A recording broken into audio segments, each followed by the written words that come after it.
Pinakinggan ninyo noon, pinakinggan kahapon, at pinakikinggan ngayon. Ed Mancera po ang inyo pong nakakasama sa palatuntunang inyong pinakikinggan. Nais ko lang pong banggitin sa mga viewer natin, kasi kahapon no, may mga nagchat-chat din sa akin, bakit daw hindi napapanood yung live broadcast natin mula dito ho sa studio. At ito ho isa hong babala at ipinaalam natin sa mga subscriber natin na nahack po yung aming page. Actually, ito ho ay tatlong bisis na. Number one ho, yung page po namin sa YouTube. Kasi mapapansin nyo noon, mahigit ng 1,000 ang aming viewer. Opo, sa loob lang ng isang buwan. Pero nahack po ito at muli ho namin na ibalik. Tapos makaraan po ang another 2 months ay yung page ho natin ay nahack. Opo. At kahapon, muli na naman hong nahack yung atin hong page. Opo. Sa hindi namin alam kung bakit ho nangyayari ito. At may mga natukoy na rin ho kami kung saan lugar ho, taga saan ho yung naghack nito.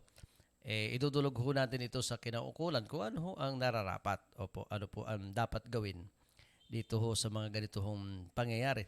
At ito naman ho hindi pangkaraniwan dahil nga ho sa hindi lang tayo ang ganito ho na nakakaranas. Yung pong mga hacker kung tawagin, nandyan lang ho sa palipaligid yan. At marami hong ganitong kaso. Kanya lang ho, pinaalam namin na sa mga bago hong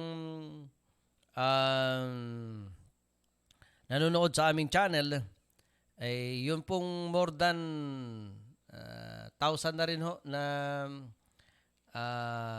viewer namin, subscriber, ay hindi na sila makakapanood dun sa dati, ano. So, panibago na uli. Back to zero ho tayo ngayon sa mga viewer natin. Opo. Pero yung mga past, yung pong mga nandun na recorded ho, so yun ho, mapapanood po ninyo yun. Pero itong episode na ito, ay di magsi-search po kayo ng panibago. Okay, yun pa rin, MIB4. MIB4, ano? Type lang nila yung MIB4. So, mapapanood po ninyo at masusubaybayan po ninyo yung mga episode na amin hong ibabahagi sa inyo. Dahil nga ho, hindi ko naman siguro pwedeng sabihin na tayo ho ay pwedeng kainggitan dahil hindi ho naman ho tayo kainggit-inggit eh. Opo. Pero sa Oriental Mindoro ho,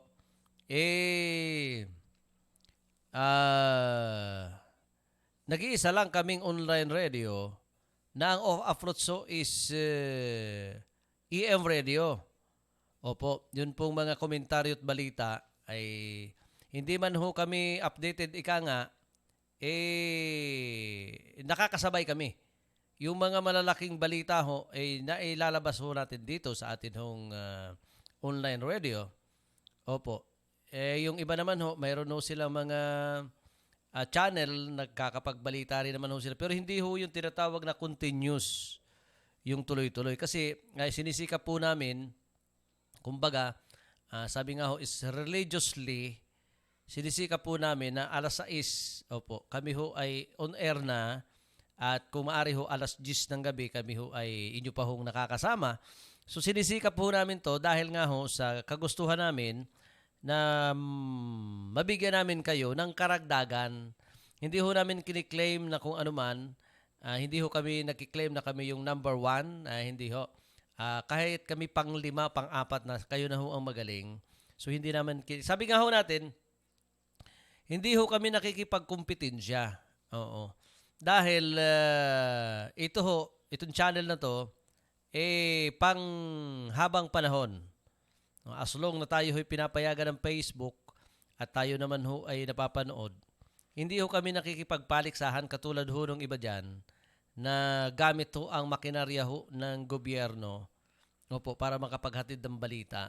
Ay sasabihin nila sila na ho yung number one. Oo naman, dahil nga ho, kahit nga ho once a week lang kayo nagbo-broadcast, ay gamit naman ninyo ang pasilidad ho ng gobyerno. Opo. At more on development lang naman ho ang inyong sinasabi. So natural ho yan. Opo. Yung pong iba naman ay kung kailan lang ho may balita, kailan lang mag-i-interview, eh lumalabas ho yan. So additional information din ho yun. Kaya kami ho hindi nakikipagpaliksahan kasi kita nyo, wala kaming halos advertisement. Yung mga naririnig nyo dito ho na mga politiko, eh yan ho ay tiway pa. Opo, wala pa hong hindi pa ho sila nagbabayad dyan. So, pinipila pa lang po namin yung mga free time para ho maging continuous. Continuous po yung aming broadcast. Hindi ho kami nakikipagkumpetensya sapagkat ho hindi kami nagmamadali. Pero inahak po kami. Ganun talaga. Pero yung lahat na yan ay may hangganan. O hinahak nyo kami. Okay lang. Sige lang. Yun talaga ang labanan ngayon. Kung hindi kasiraan personal, sa pamagitan ho ng paghahak ng yung page, ginagawa ho yan ng ilan. Ginagawa ho yan ng ilan doon ho sa mga tao na siguro natatapakan natin yung ego nila. Sabi nga, pili tayong ibinabagsak. Opo.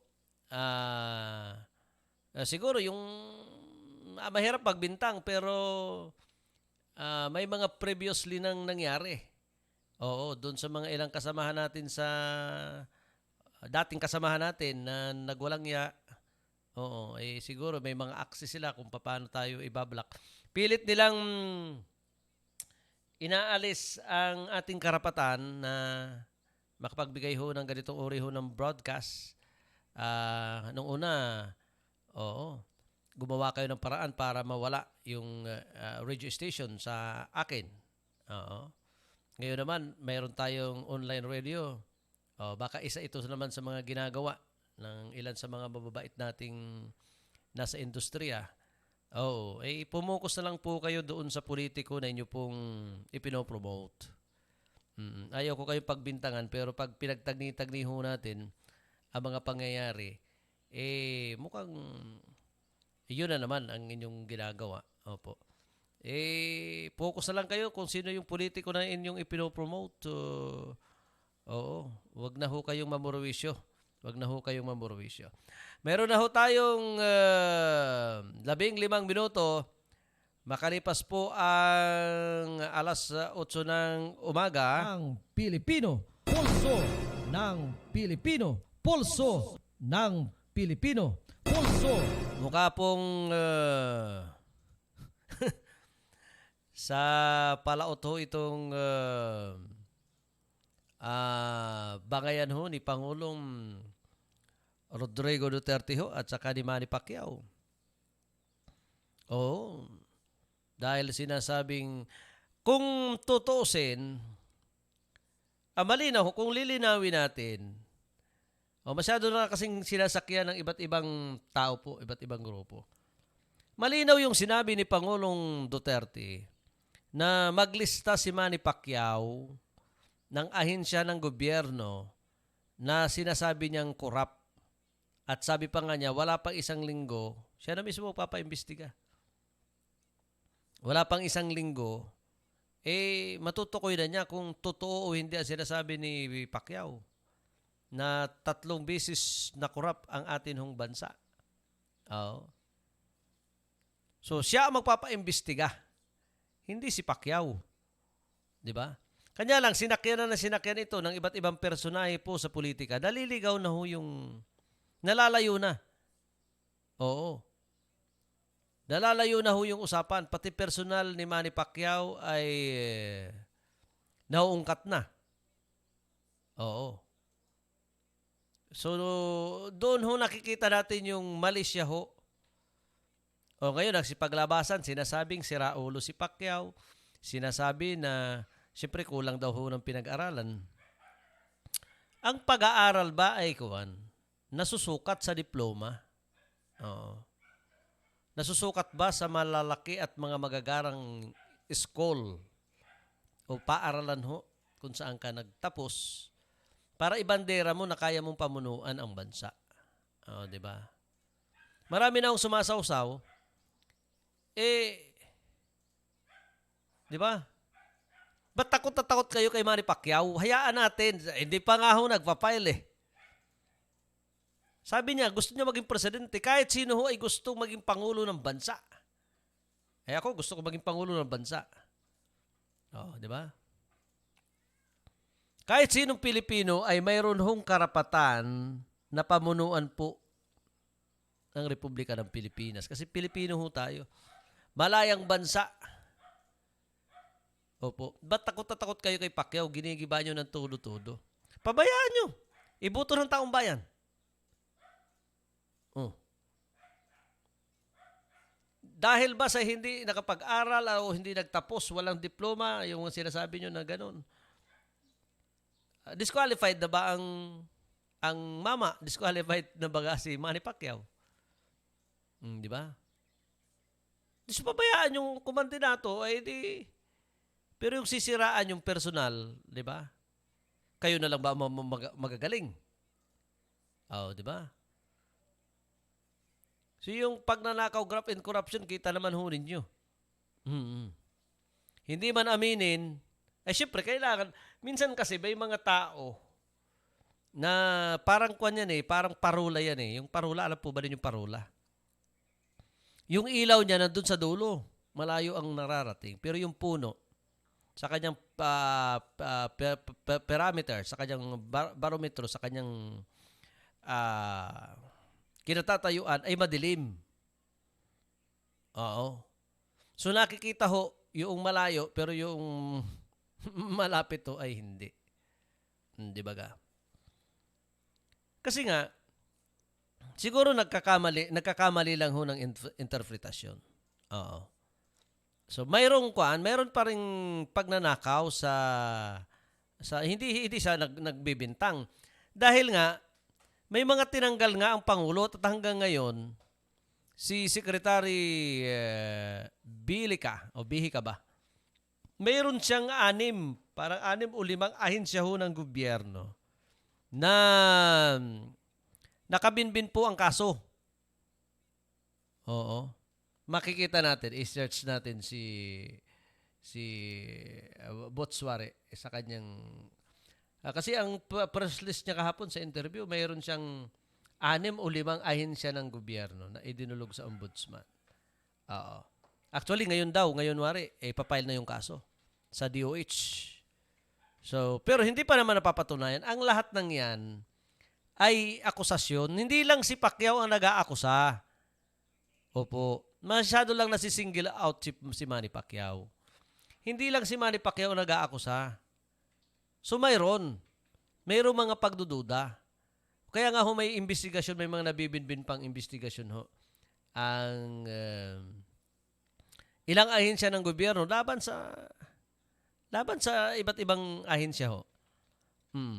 Yan nandyan ho yung balasahan sa Department of Agriculture. Kita naman po ninyo. Napaltan dahil sinasabi nga na may graft and corruption. Oh, di ba? Nagpalit ng secretary. Sa custom. At inaakalang may graft and corruption sa DPWH. Kaya nga personal na inupaka ni Pangulong Rodrigo Duterte sino bang sangkot dito na binanggit niya na corrupt? Si Congresswoman Nini Ramirez Sato ng Occidental Mindoro. Dinawit pa si Congresswoman, tama ba? Vilma Santos ng Batangas. At marami pang iba. Ito raw ho yung mga korap. Ngayon, ang tanong lang dyan, ano ang ginagawa ni Pangulong Rodrigo Duterte doon sa mga ahensya na sinasabing may korupsyon? Oo. Ang tanong ba ay kumikilos ang Pangulo para masugpo ito? Oo. Ang sagot, mayroon hong ginagawa. Ayan. May ginagawa ho ang Pangulo ng Republika ng Pilipinas para linisin ho are. Di ba? Kaya ho, minsan ho kasi, dahil nga ho sa pampolitical na sistema, ay nakakalimutan na ho natin yung totoo hong nagtatrabaho at naglilingkod, yung pag may pagmamalasakit sa bayan. Oh, di ba? Eh, may mga ahensya ng gobyerno na may pagdududa ang Pangulo na mayroon hong graft and corruption. At ito naman ho'y tinatrabaho ng Pangulo. Di ba? Di ba? So, mayroon pa rin. Oo. Ang nakikita ko lang ho rito, nagkataon na si Manny Pacquiao ay nagsalita na isa publiko. Tapos nagkataon na si Manny Pacquiao ay gustong kumandidato na Pangulo ho ng Republika ng Pilipinas na maaari pong maging katunggali ng kanyang anak.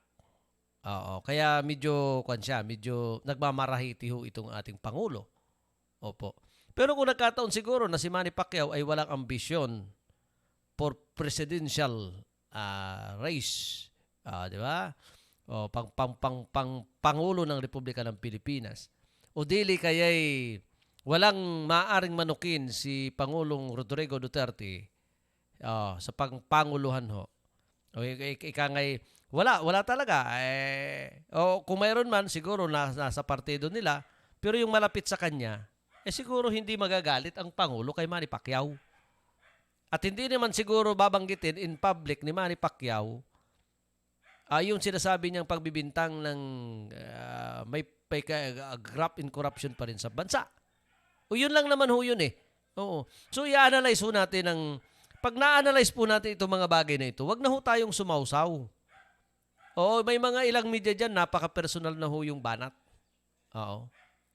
Nahalata naman na kayo ho'y bayaran. Oo. Maging parehas yung komentaryo nyo. O may isa dyan na, di ba? Oo. Na nahuli lang ng pulis o napusasan, ikinanta na kung sino yung mga nagsusuhol sa kanya, yung mga nagsasabi sa kanya na upakan mo to, banatan mo to. Oo. Di ba? Ikinanta na. Pati si Isko Moreno, ikinanta na nagpipid pala sa kanya para upakan siya. O halatang-halata naman na kayo'y bayaran. Huwag kayong matakot. Ano bang kinakakatakot nyo kay Pangulong Rodrigo Duterte? Kaya ipinagtatanggol nyo ng todo, kahit wala na kayo sa wisyo, ipinagtatanggol nyo. Dahil takot kayo. Ano yung katatakot nyo kay Pangulong Rodrigo Duterte? O yung sabing ipapapatay kayo. Hindi naman ganun ang Pangulo. Ano yan? Basta na lang na di ba? Magtalakay kayo ng parehas sa komentaryo para sa taong bayan, ipapapatay kayo, kakasuhan kayo. Hindi naman ganoon ang Pangulo ng Republika ng Pilipinas. Di ba? Matakot kayo sa katabi nyo, matakot kayo sa kapwa nyo. Dahil baka nainis sa inyo, sa kadadakdak nyo dyan, baka batukan kayo pagtalikod nyo, paglabas nyo ng bahay. Pero dahil sip-sip na sip-sip kayo, o dito na lang sa Oriental Mindoro, di ba? May mga sip-sip dito sa gobernador. O, kita nyo, kung purihin ng tulo-tulo ang gobernador, magpahayag kayo ng nararapat. So, i-post nyo yung, kunyari, may kandidato kayo. Di ba? Kaya dito, ito napapanood natin, napapansin natin. Si Vice Mayor Hil Ramirez. Di ba, may mga medyang nasa likod niyan. Pero hindi nang bebera. Mababasa nyo, ipinopost niya, ipinopromote, ipinakikita sino si Hil Ramirez, ano ang kanyang mga nagawa, ano kanyang mga gagawin. Di ba? Yun yung kwan. Okay yun. Pero yung uupakan nyo, babanatan nyo, at saka yung balita, kung ano yung ang tanong dyan, kaya ka lang lumalabas dahil kakandidato ka. Kaya ka lang namimigay, kunyari ng, di ba? O dyan sa bayan ho ng Nauhan. Matagal hong nawala sa media exposure itong si Ginoong Vice Joel Teves. Pero ngayon, makikita nyo, may mga jeep pa sila, may signboard pa dyan.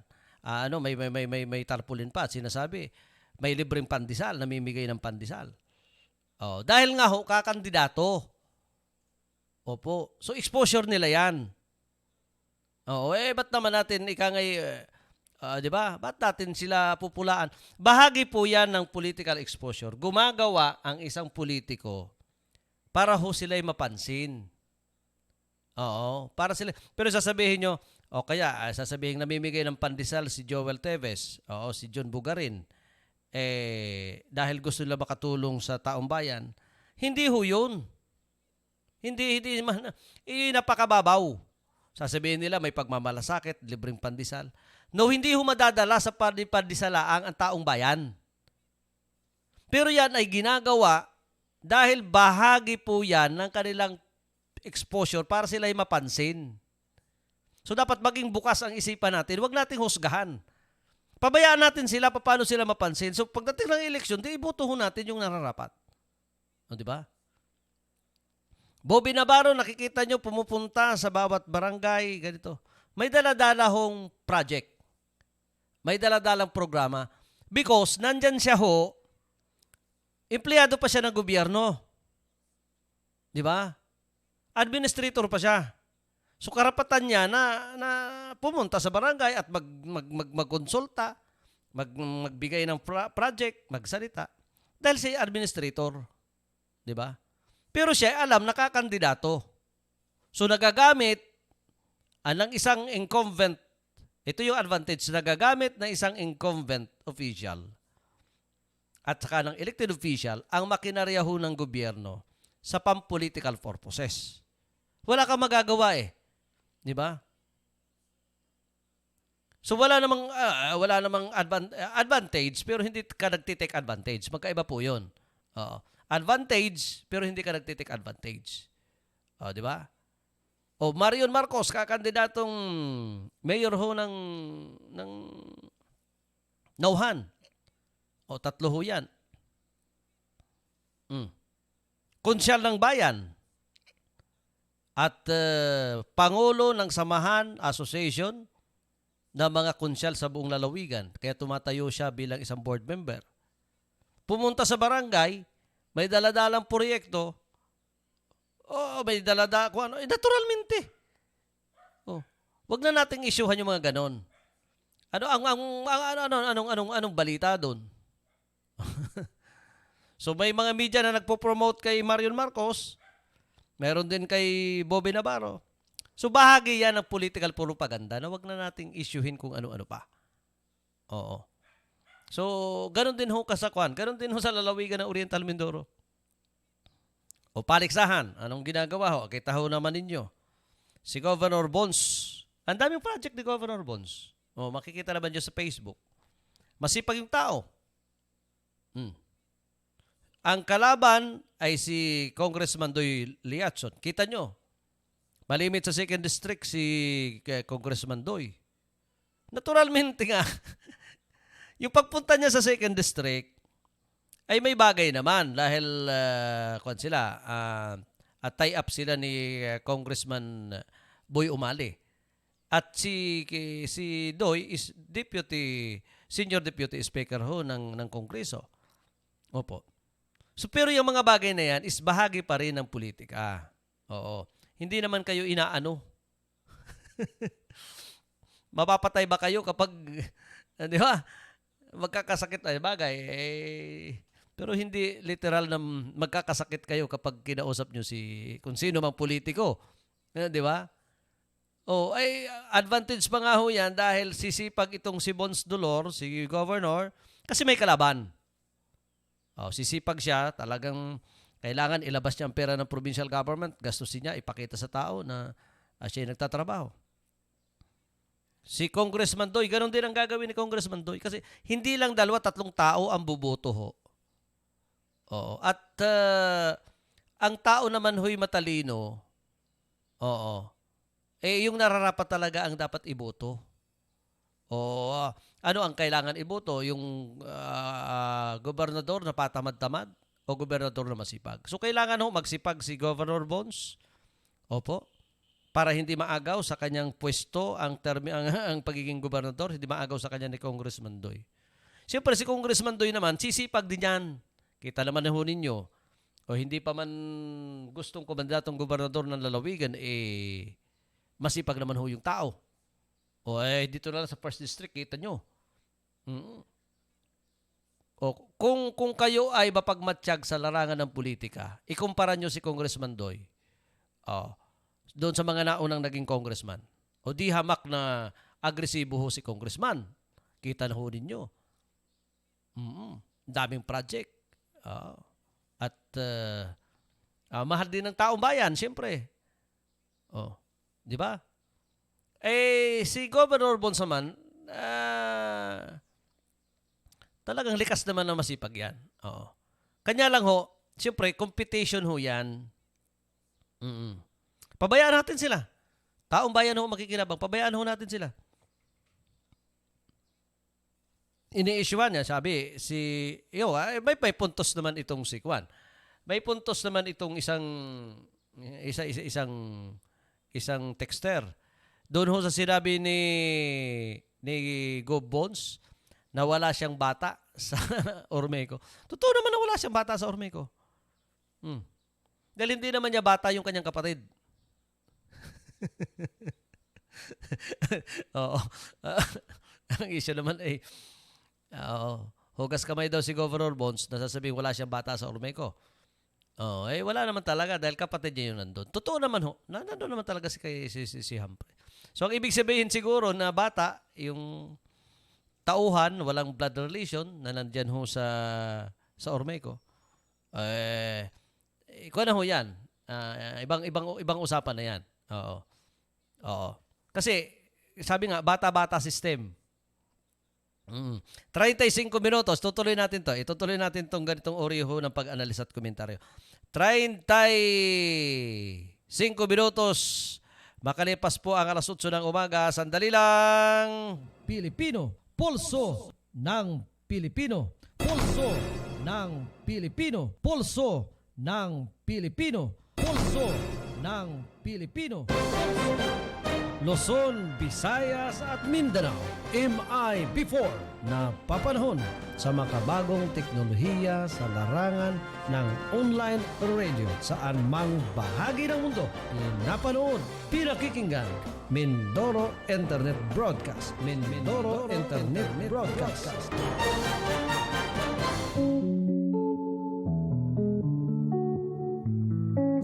Kung ang hospital bill mo ay mas mababa sa 5,000, para sa iyo ang serbisyong kapag 5, libre na. Alamin sa galing at serbisyo para sa Mindoreño Action Center o GSMAC. Magtungo lamang sa Kapitolyo at makipag-ugnayan sa GSMAC personnel o sa mga pampublikong ospital tulad ng Oriental Mindoro Provincial Hospital, Nauhan, Pinamalayan, Rojas at Bulalakaw o tumawag sa 043-288-2310. Mas maaasahang serbisyo? I-GSMAC mo! Sino ang unang mabibigyan ng bakuna?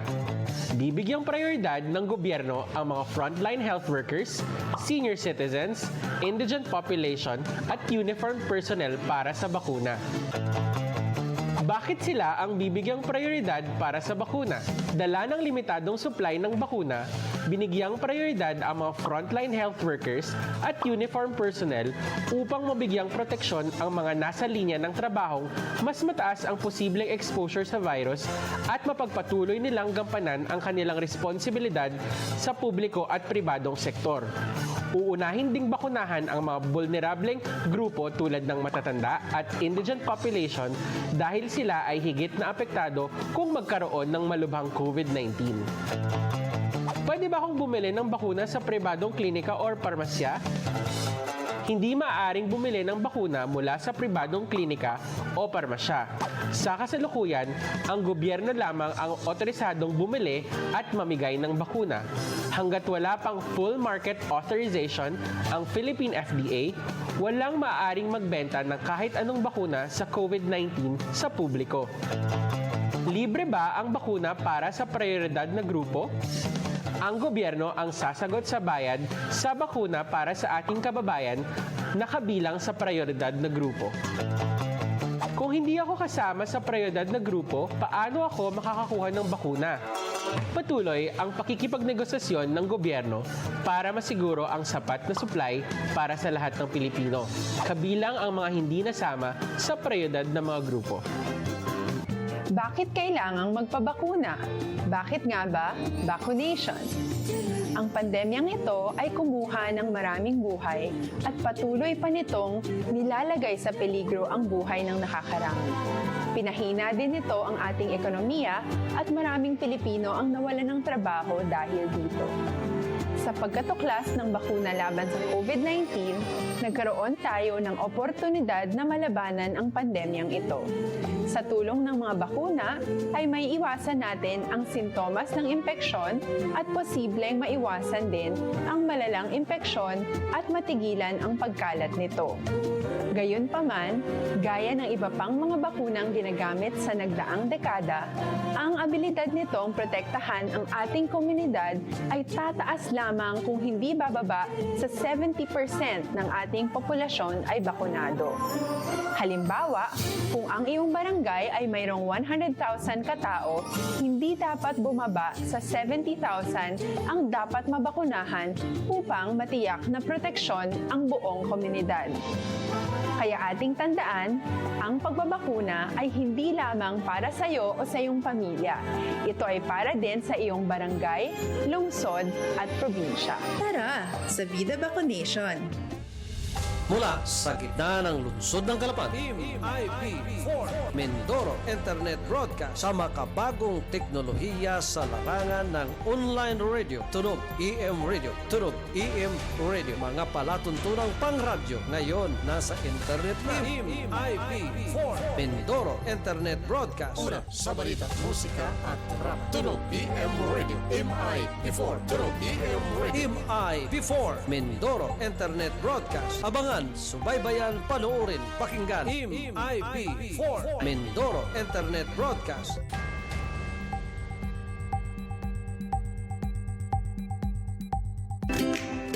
Masusing pinaghahandaan ng clinical trials para sa COVID-19 vaccine sa ating bansa. Kasabay nito, ang pagsisikap natin na maibahagi sa mga tao ang tamang impormasyon ukol dito. Aming ipinaliwanag kung ano ang iba't ibang uri ng bakuna kontra COVID-19. Ngayon naman, aming ipapaliwanag ang pagkakaiba ng World Health Organization Solidarity Vaccine Trial at Independent Clinical Trials.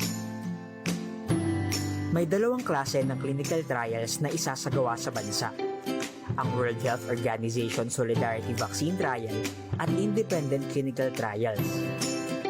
Ayon sa Resolution 47 ng Interagency Task Force on Emerging Infectious Diseases o IATF-EID, makikilahok ang Pilipinas sa isasagawang Solidarity Vaccine Trial ng World Health Organization. Ang clinical trials na ito ay popondohan at pangangasiwaan ng gobyerno sa pangunguna ng Task Group on Vaccine Evaluation and Selection o TGVES. Samantala, ang independent clinical trials ay isasagawa at popondohan naman ng private pharmaceutical companies kasama ng kanilang partner na local contract research organizations o CROs. Kinakailangan dumaan sa Task Group on Vaccine Evaluation and Selection ang aplikasyon ng independent clinical trials at mapaaprubahan sa Philippine Food and Drug Administration o FDA upang masiguro ang kaligtasan ng pagsasagawa ng mga ito. Halina't alamin kung ano-ano ang pagkakaiba ng dalawang ito. Pagtutuunan ng pansin ng World Health Organization Solidarity Vaccine Trials ang iba't ibang bakunang kasalukuyang pinag-aaralan laban sa COVID-19. Samantala, ang independent clinical trials naman ay nakapokus sa isang potensyal na bakuna. Bibigyang prioridad ang World Health Organization Solidarity Vaccine Trials sa pagpili ng trial sites, ayon na rin sa naaprobahang zoning guidelines. Ang trial sites ay pipiliin base sa 5 hanggang sa 10 barangay na may pinakamataas na kaso ng COVID-19. ayon sa datos ng Epidemiological Bureau ng Department of Health. Samantala, magtatakda rin ng hiwalay na trial sites para sa independent clinical trials upang maiwasan ang kompetisyon sa pag-recruit ng mga kalahok. Ang World Health Organization Solidarity Vaccine Trials ay adaptive, rapid, at community-based trials. Makikipagtulungan ang World Health Organization Solidarity Vaccine Trials Team sa local government units ng mga napiling trial sites para sa pag-recruit ng mga kalahok. Sa kabilang dako, ang independent clinical trials ay hospital or trial site-based. Ang Local Contract Research Organization o CRO ang magsasagawa ng recruitment alinsunod sa itinakdang zoning guidelines ng IATF. Bubuo ng Data Monitoring Safety Committee ang Task Group on Vaccine Evaluation and Selection upang bantayan o i-monitor ang kaligtasan at epekto ng paggamit ng mga pinag-aaralang bakuna sa ilalim ng World Health Organization Solidarity Vaccine Trials, habang isinasagawa ang clinical trials. Sa independent clinical trials naman, bagamat ang local CRO o ang sponsor ang may responsibilidad na mag-monitor nito, kinakailangan pa rin nilang magsumite ng monthly progress report sa FDA. Patuloy tayong maging maalam at mapagmatsyag. Abangan ang iba pa naming updates tungkol sa COVID-19 vaccine trials sa official channels ng Department of Health at Department of Science and Technology. Res Bakuna, kasangga ng bida, sama-sama tayo sa Bida Vaccination.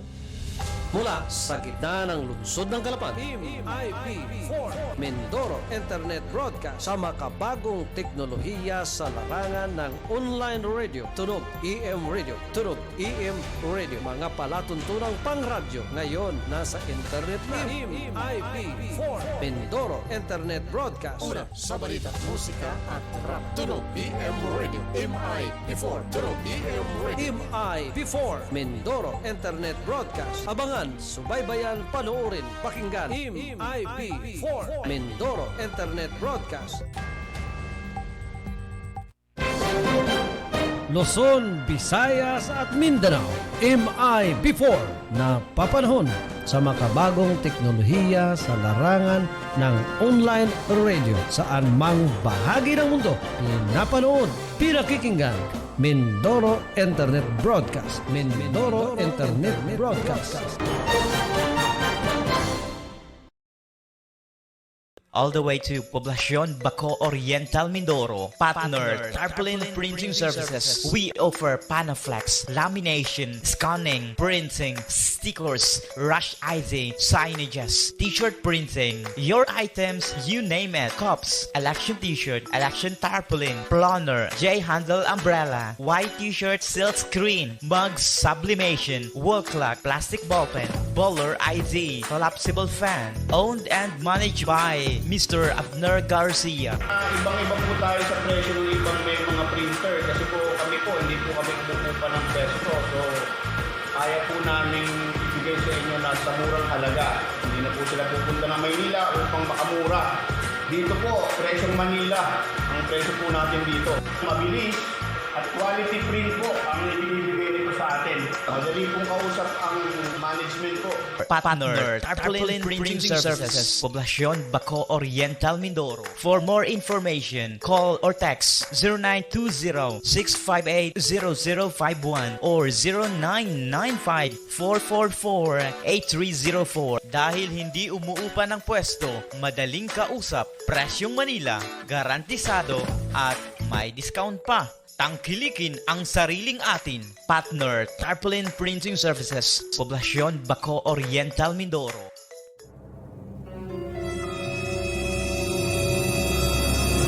Tigilan na ang sobrang pamumulitika, panggigipit sa mga mamamahayag.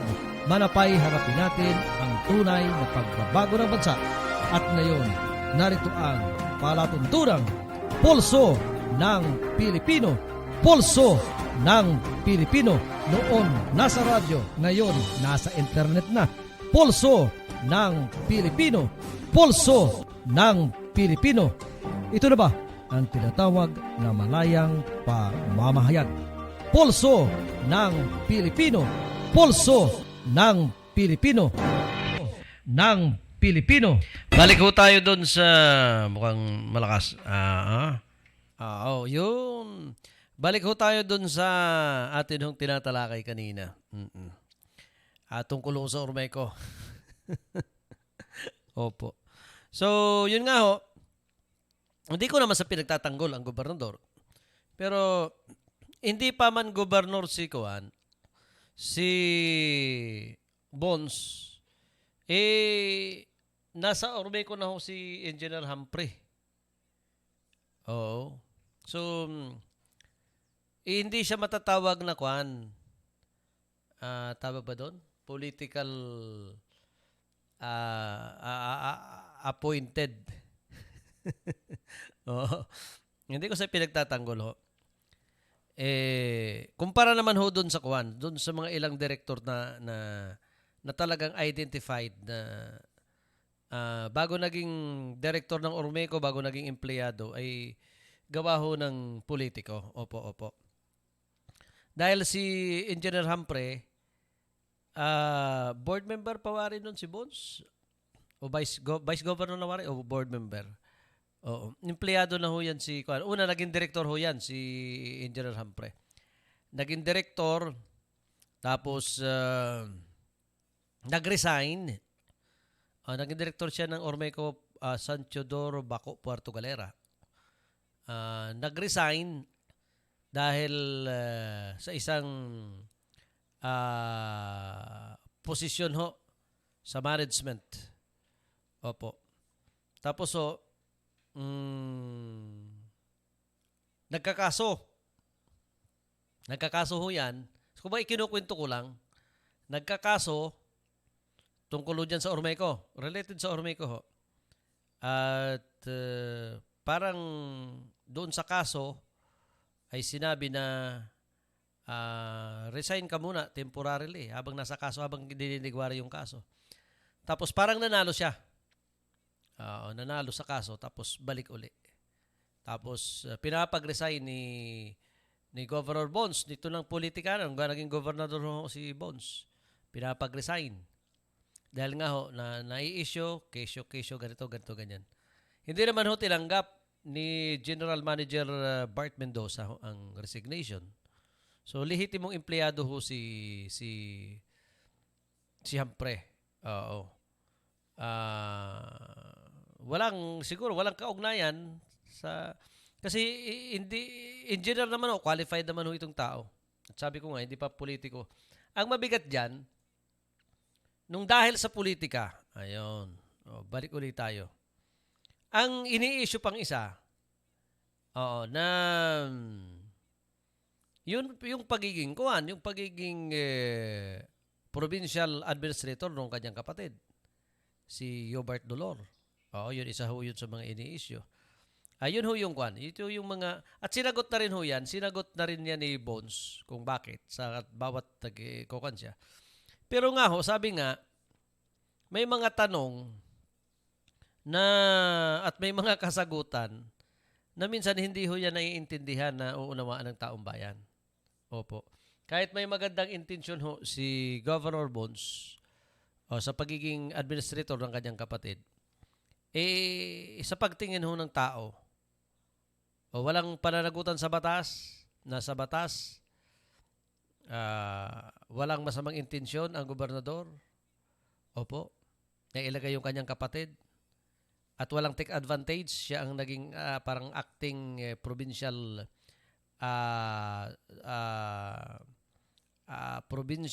bukod sa provincial administrator, siya ay parang hepe, isang mataas sa posisyon ho, provincial health officer ng provincial hospital. Nawala naman daw sinusweldo si Yobart, si provincial administrator bilang provincial health officer. Opo, isa lang ang sweldo niya pagiging provincial administrator. So may advantage dahil nga ho nakatipid pa ang gobyerno. Kanya lang ho, sa isip ng tao, hindi naman, mabuti kung halimbawa, kunyari, O tayong mga medyo bukas ang kaisipan, naiintindihan natin 'yon. Naunawaan natin 'yon. Pero yung ordinaryong mamamayan, opo, ay mapapataas ang kilay. Opo, dahil nga ho dyan sa posisyon na yan. Opo. At ito na may hindi lang sa akin yung maririnig. O maraming nagko-question diyan ho sa posisyon ni administrator. So ang kwan ngayon, paano yan ididipinsan Ang mga tanong lang diyan, paano yan ipaliliwanag ng mas maiintindihan ng taong bayan kapag panahon na ho ng kampanyahan? Lalabas at lalabas ho yan. Yung isyong yan. Opo. Pag pinalalim pa ho yan ng mga kritiko, hindi pwedeng hindi yan lalabas.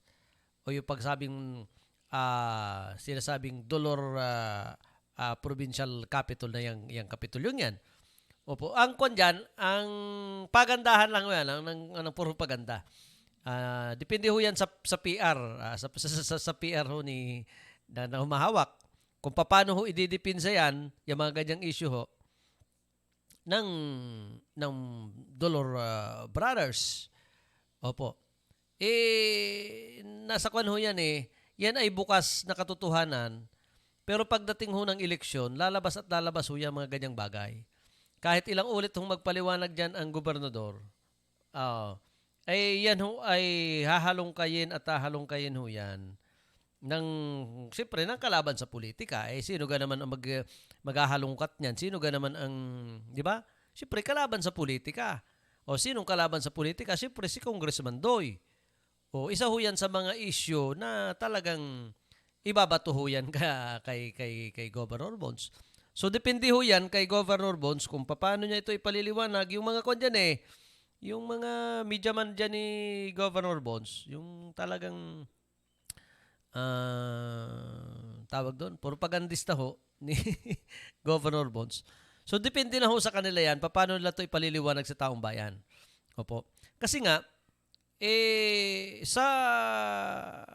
sa mata ng publiko, dahil nga kapatid mo, di ba nung panahon na sige Congressman, si Governor ngayon, dating Governor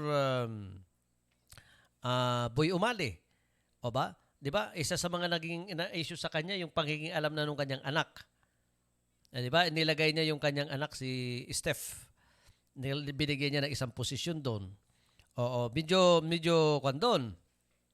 Nagulat yung taong bayan doon. Kapag kayo ho kasi ay politiko, ito karanasan na natin. At ito naman, kunyari, nanonood kung sino man, both side. Di ba? Sa kampo ni Congressman Doy, o kung may nanonood, sa kampo naman ni Governor Bonds. O di ba tandaan nyo, panahon ni dating Mayor Saling Umali, nang hindi pa lungsod ng Kalapan, o di ba? Yung mga anak, yung kapamilya nang ialam. So yung pagtingin ng taong bayan, mabigat. Oo, di ba? Sino pa? Yung mga politiko na nang ialam yung pamilya. Kabart Marsigan. Nang ialam pag sinabing si Charimi, yung asawa. Tapos yung si Marichu. Ayan, nang alam yan. Isama pa si Tommy. Isama pa si Dr. Murphy. Kasi noon, pag umuo nababanggit ko lang ho, na walang Marsigan, Governor, pag inayawan ho yan ni Marichu, buo yan ho yung mga kapamilya pa lang ha. Hindi pa yung medyo, yung sip-sip pa ho sa mga tagiliran. Opo. So, iba na ho ang pagtingin ng tao. Pero wala naman silang masamang intensyon.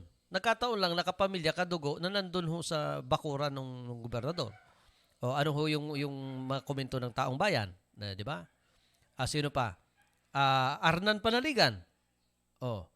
Arnan Panaligan, nung naging gobernador, ito hindi naman kadugo, pero iba naman ho yung imahe. Opo, kita ho ninyo. Yung dapat boses ng gobernador, boses lang niya. Sino pa? Boy Umali nga, itong huli ho, nang alam yung kanyang anak. Ngayon ho, mayroon dito ho kay, nawala na, sinasabi ko, wala namang masamang, sabi nga, nakatipid pa nga raw ang gobernador sa pagpapasweldo, di ba? Pero, sa isip ng tao, ay masama na yan. Masama na yan. Opo. So, kaya sabi nga ho natin, depende ho yan.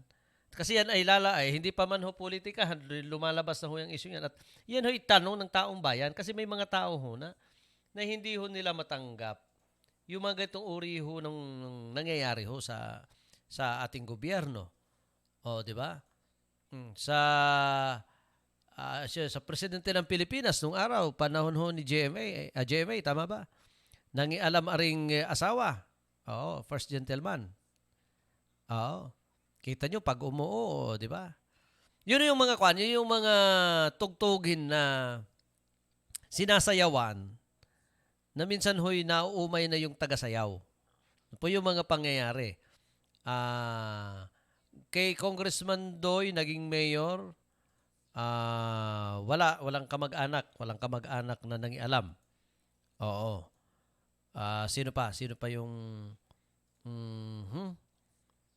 yung mga ganyang kwento, yung mga nangingialam yung kamag-anak kasi pag umuo ka tapos dadaan kay ganito, so kinukontra na yan.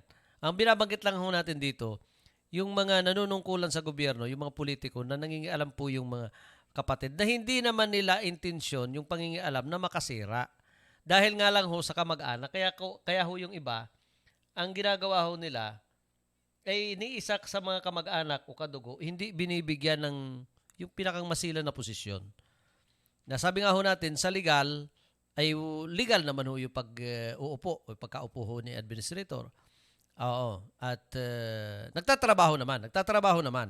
Ang question lang ho rito, siyempre kapatid. Opo. So sabi na didiktahan. Siyempre katapos panganay pa. Oo. Kaya sabi nga ho natin, so depende na lang ho yan sa pagtaya. Depende na lang ho yan kung paano ho. Kaya ko ito dinidiscuss kasi yan ho yung mga issue na hindi maiiwasan.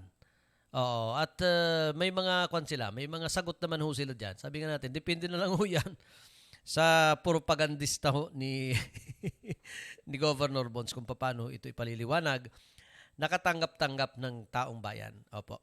Wala na po tayong oras ng Pilipino Pulso. Ang tabayanan mamaya, pagdating ng alas 9, balitang Kapitolyo Pilipino sa administrasyon ni Governor Bonds. Pilipino Pulso. Para tuntunang inyong pinakinggan noon, pinakinggan kahapon at pinakikinggan ngayon. Ed Mancera. Kami po'y naglilingkod sa Diyos, sa bayan at sa tao. Maraming salamat po sa inyong lahat.